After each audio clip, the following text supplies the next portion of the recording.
Welcome and thank you for joining me for Tax Break. This is a podcast about South African tax for South African tax professionals and practitioners. My name is Pieter van der Swan, and in each episode I share my thoughts with you on a topic or a recent development in South African tax. And I try to keep the episodes short enough that you can listen to them whenever you've got a few minutes to spare. So today we're talking about the VAT rate increase. So I mentioned it in the previous episode as well. So the Minister of Finance in the budget speech and in the budget review document announced that from 1 May 2025, the VAT rate will increase by 0.5%. And then again from 1 April 2026, the VAT rate will increase by another 0.5%. So eventually it will be at 16%. Now, the day after the announcement, if you followed what's happening in the media, some of the parties that's part of the governing coalition indicated that they are not going to, they're not in favor of this increase in the VAT rate. And I think there is some uncertainty as to whether this proposal will be approved by Parliament or not.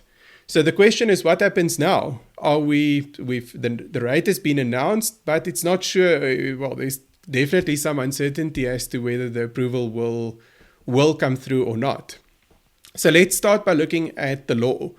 So generally, I don't like to sit on the podcast and read the legislation, but I think in this case, it makes a lot of sense to look at the specific provision aimed at something like this. So Section 7 of the VAT Act is the charging provision that levies VAT, and it also states the rate at which VAT will be levied. So currently 15% in Section 7.1. If we then look at Section 7, subsection 4, it says that if the minister makes an announcement in the National Annual Budget contemplated in Section 27.1 of the Public Finance Management Act, that the VAT rate specified in this section is to be altered. So I guess if you look at Section 7, it specifies that VAT will be imposed at the rate of 15%, and I think that's the VAT rate that Section 7.4 refers to. So if that rate changes, then Section 7.4 applies. So we are in the space where Section 7.4 applies now. This provision then goes on to say that alteration will be effective from a date determined by the minister in that announcement. So in other words, it will be effective from, in the case of the first increase, from the 1st of May 2025.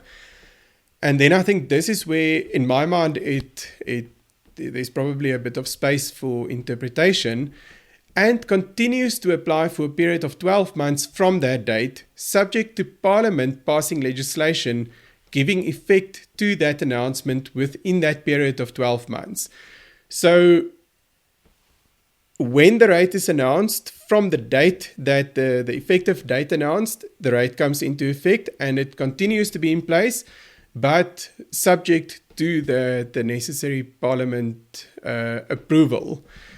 Now, I'll get back to how one could possibly interpret this in a few seconds. So if I can maybe just give a bit of context first, where does Section 7.4 and its equivalents in the rest of the tax law come from? So they were all introduced in 2016, and these provisions were specifically introduced when there was a concern that the minister announced rate increases in the budget, but when that rate increase is announced, if you look at the law still contained the old tax rate. So that although the rate increase was announced, technically that was not the VAT rate or whatever tax rate that the law provided for. So this provision was brought in to give the minister the ability to announce a rate and for that rate to take effect in terms of the legislation, even though it will only be promulgated later on.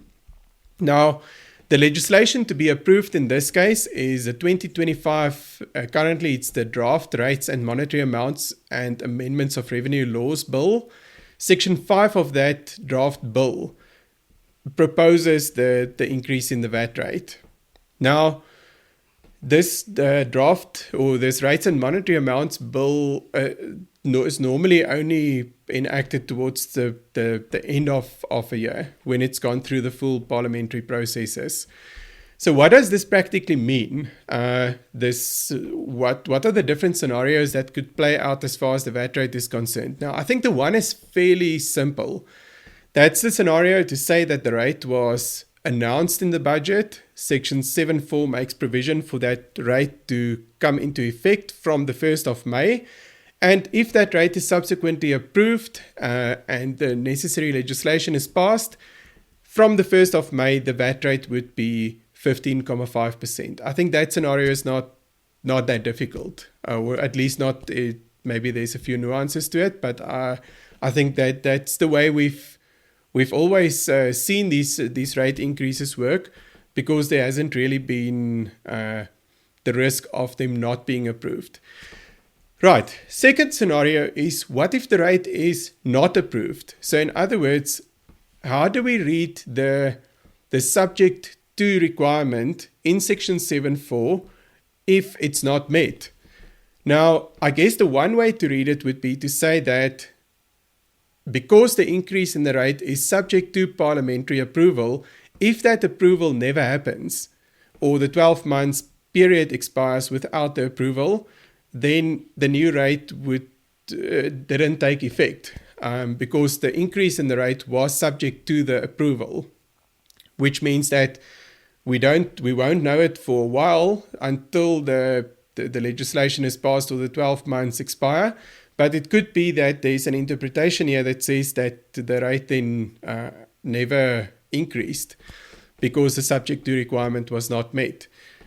The other interpretation, and if I can maybe mention, I think it's not stated explicitly, but SARS issued an FAQ guide similar to the previous time when the VAT rate increased, that deals mainly with the transitional rules that I also spoke about in an earlier episode.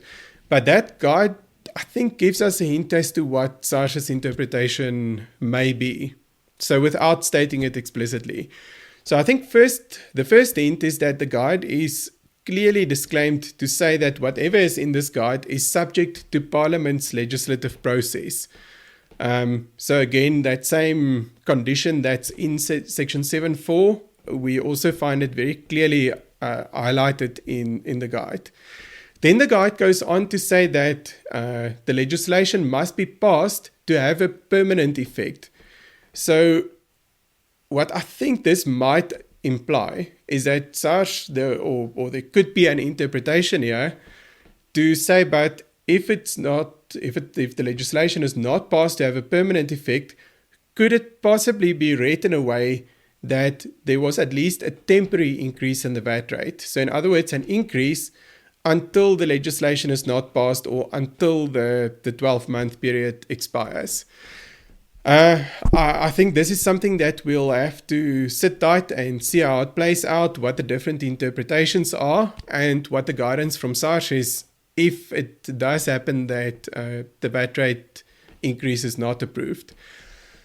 So I don't have a clear view either way at this point, but the purpose of today's episode is just maybe to also make you aware that there could be something that's very contentious on its way. The other related point to this, the counter for the increase in the VAT rate is the fact that the list of zero-rated foodstuffs has been expanded. So there's a few things like offal and things that's been added to the zero-rated supply list. If you look at the rates and monetary amounts bill, the draft bill, it also proposes that list will be expanded from the 1st of May 2025. Now, the problem that I see here from a legislation perspective is that although Section 7.4 caters for the VAT rate to be increased, I don't think it caters for the zero-rated supplies listing to be increased. So vendors who supply those goods may find themselves in a difficult spot where they are expected by their customers to not charge VAT, although if you look at the legislation, you are supposed to charge VAT, and all that you've got is an announcement in the budget and a draft bill to go by. So they could find themselves in a difficult spot. Again, one would hope that SARS would issue some guidance to provide clarity in this regard. So to summarize, the VAT rate is increased. It was announced to 15.5% from the 1st of May 2025. It's not that clear what would happen if that rate is ultimately not approved. And with that, it's not exactly clear what the mechanism would be to start implementing the increased zero rate listing or the broadened zero rated listing from the 1st of May, as the minister announced. If you've got any questions, comments, or other interpretations that you would like to share with me, please send me an email. My email address is in the show notes. If you like the podcast, please subscribe on your favorite podcast platform, like it on YouTube, and tell all your friends and colleagues about it. Just a reminder, as always, nothing in this episode was intended to be tax advice. It's only for awareness purposes. Until next time, goodbye.